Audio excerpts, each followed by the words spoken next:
Are you strapped? Are some of you may not know what that means. Of course, others of you do. What does it mean to be strapped? Well, in street terms, in urban terms, it means that you have a weapon on you.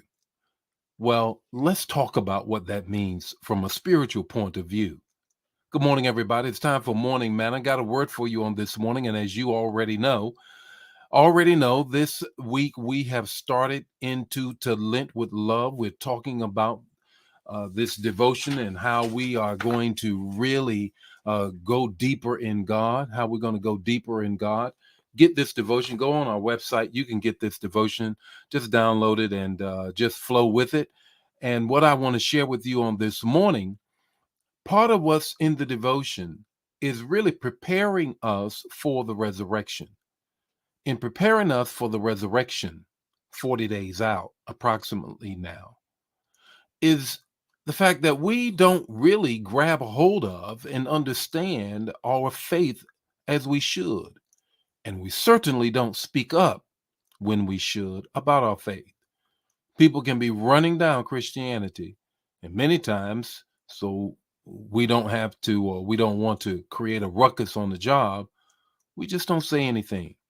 Get this journal, get this journal, and it'll help you be strapped to defend the faith. Here's what we're going to share with you on this morning. The text to talk and the takeaway, 5 minutes or less. You already have heard this scripture before, but I need you to hear it again and look at it through the lens of a lentil devotion and the lens of defending the faith. 1 Peter 3:15. Always be prepared to make a defense to anyone who asks you for a reason for the hope that lies within you. I mean, it's not that complicated. You have this eternal hope. You have this joy. You have Christ on the inside, and it gives you an abundance of hope, a bountiful portion of hope that others don't understand.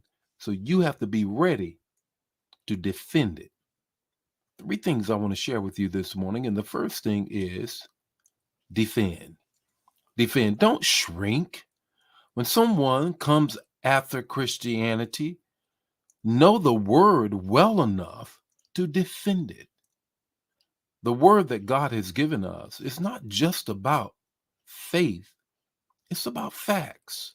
Josephus, the Jewish historian, corroborates more factual things in the scriptures than you would ever believe. You never hear that, though. You never hear that. So defend it. In order to defend it, you got to know it. When it gets beyond your ability to defend, then direct them to Jesus. Direct them to Jesus. How do you do that? By telling your story.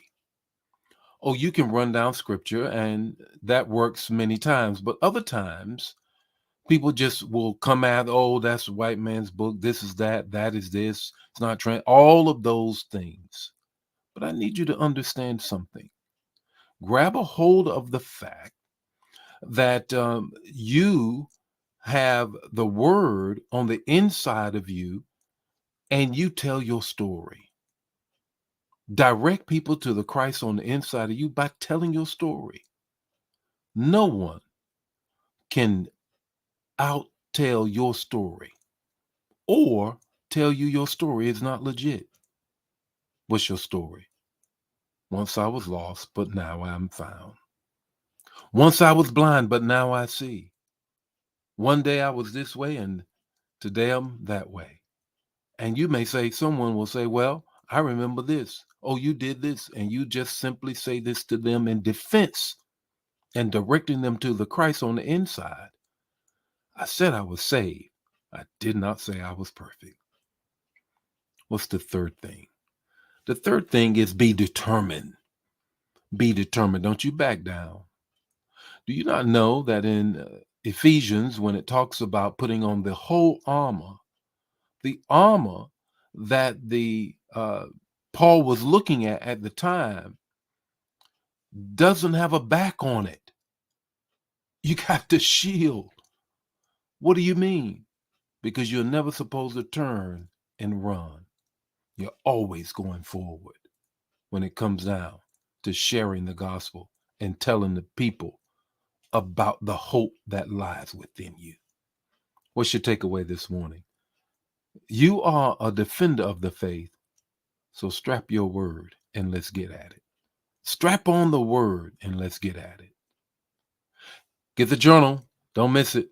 I'll see you tomorrow morning with more Morning Manna. Share the manna. Don't keep it to yourself. God bless you. Bye now.